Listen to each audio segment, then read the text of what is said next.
Hi there. So today I just thought that I would talk to you a little bit about kiln temperatures and cones. For those of you that know what a cone is, that's all well and good, but for those of you that don't, these are pyrometric cones that we can use to measure the temperature inside the kiln very, very accurately. The reason I wanted to talk to you about temperature and cones is because, to be honest, so basically cones are used to measure very, very accurately the temperature inside the kiln, okay, which is important because obviously you need to know exactly what temperature your kiln is reaching to make sure you're putting it to the right temperature for the glaze, because certain glazes need to melt at certain temperatures, certain clays need to be fired to certain temperatures, blah, blah, blah. Like, temperature's really important. I have to say I hardly ever use cones. I just kind of bung my stuff in the kiln and I trust my pyrometric digital controller that it's accurate and reading the correct temperature. But what I discovered the other day, I was firing some test tiles and unfortunately, I don't know if you can see that. Can you see the bloating that has happened on these test tiles? I actually did them quite a while ago and I've only just got around to really sort of thinking about what happened. So this is what happens to a terracotta clay when you overfire it, when it gets too hot, okay? I mean, if it got, it would start to actually melt in the end. But I mean, check that out. I mean, that's like seriously bloated. So that's like when it gets too hot, all these gases start building up inside. It's not air bubbles, it's just like, this is just what heat does to clay. Don't ask me why I fired my test tiles, my terracotta test tiles, to a stoneware temperature. It was just a mistake. I don't know what I was thinking. I wasn't thinking. Quite clearly I was not thinking. Yeah, because terracotta does not like to go to high temperatures. It's an earthenware temperature range clay. Anyway, we all mess up, don't we, from time to time? And well, I certainly do anyway. God, I'm actually really hungover today, so it's a little bit of a trial doing this. I'm going to battle on, okay? Stay with me. So these are the actual cones that I put into this awful firing that went so badly wrong.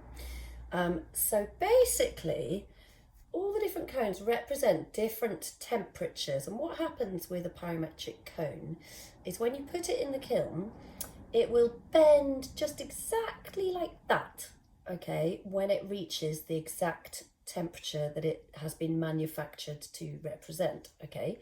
So what you kind of need to do when you're testing the temperature in your kiln is you line them up, like you just go like incrementally up in temperature with your cones so that, you can see. So for an example, so this one, I've written it down. So I took a photograph, luckily, of what cones that I'd put in, or you can write it down in your, in a book or something. It is good practice to write down all your firings and what temperature and how that was and use cones, but I'm pretty lazy when it comes to that kind of thing. But anyway, on this attempt, I did put some cones in. So what that was, this black blob, can you see, which is just actually gone into like a really bubbly, just completely melted. So that was a cone number 2, which temperature is 1160.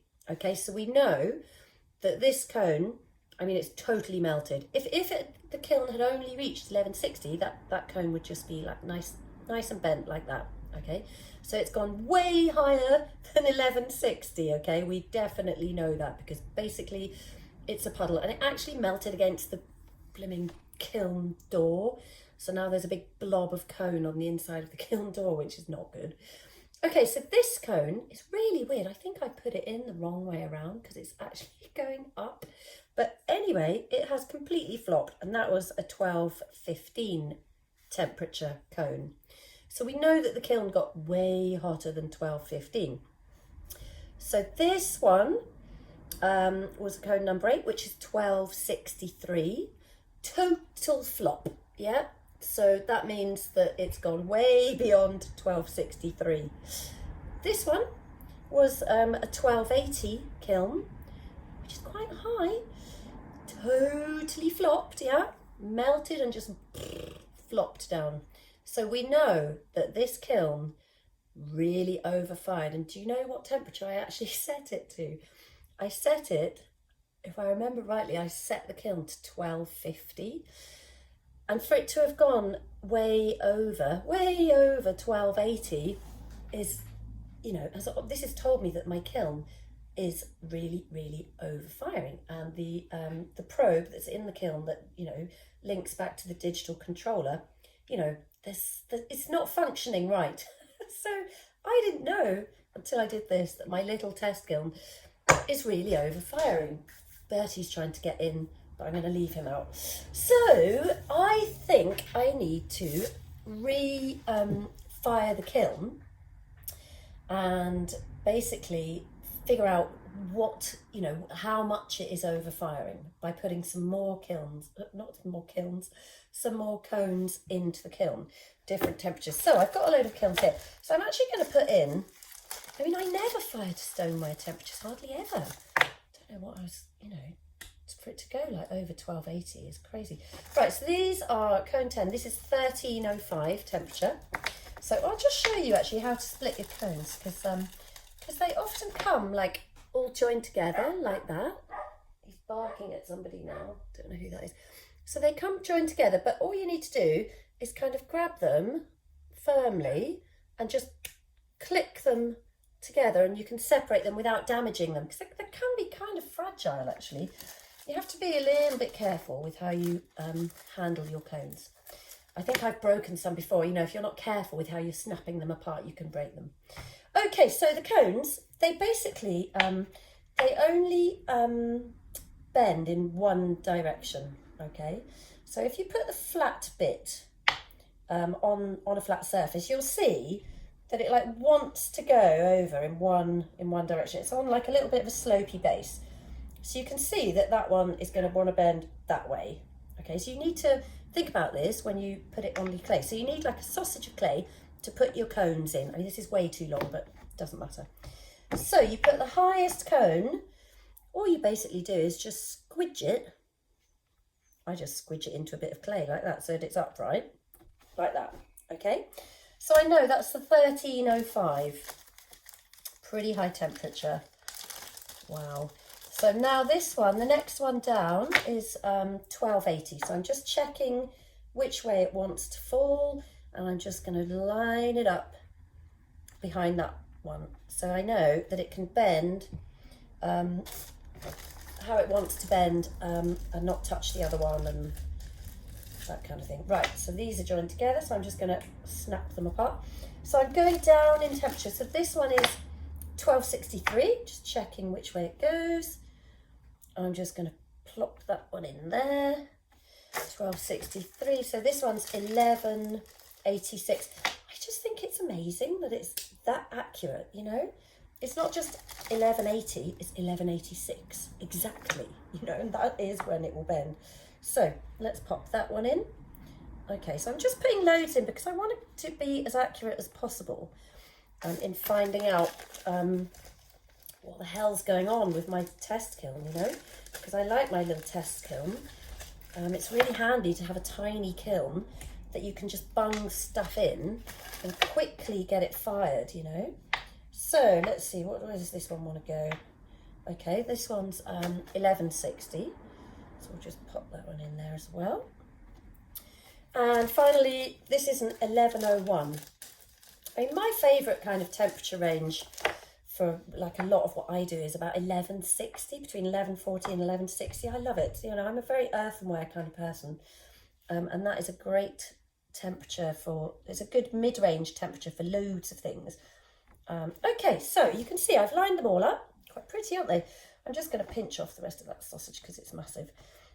So now that is ready to go into the kiln, and what it will tell me, you know, through how these bend and melt is exactly, well, hopefully it'll tell me what temperature my kiln actually has reached, and basically, you know, but yeah, basically that's it. It's just going to tell me, you know, whether it's reached the temperature that I set it to or whether it's gone past that. Well, I know it's going to go past that, but it's like, how much past that is it going to go? So I think I'm going to set the kiln. So I put in 1305. So if I set the kiln, see, I reckon it's overfiring by, I don't know, quite a lot. I'm going to set, because I set it for 1250 last time and everything melted. So if I set it for, I'm going to set it for like 1200, okay? Bearing in mind that I've put in a 1305 kiln. I don't think it's overfiring that much, but you see what I mean? So I'm just going to set it for 1200, and then hopefully the 1101 will melt, the 1160 will melt, you know, the 1186, and then if like the 1263 cone, oh that's that one, if the 1263 cone melts and I've set it to 1200, do you see what I mean? Then I'll know that it's overfiring by that amount. God, I hope this is making sense. I'm a bit tired. Probably shouldn't be doing a video like this on a big old hangover, but anyway, there you go. I'm only human and it's lockdown again. Things are very quiet in the studio. No students, just me and Bertie. Right, I think that's it. I hope that makes sense. Yeah, use cones from time to time. It's worth just checking to see if your kiln is firing accurately. It's interesting as well, you know, it's a good thing to do. It's a good thing to learn about. I'm waffling now, aren't I? I'm going to shut up and I'm going to put the kiln on, and maybe I'll let you know how it goes. See if I can figure out the darn thing. Oh, yeah, that's what I'm going to do. Happy potting, and I'll see you soon. Bye.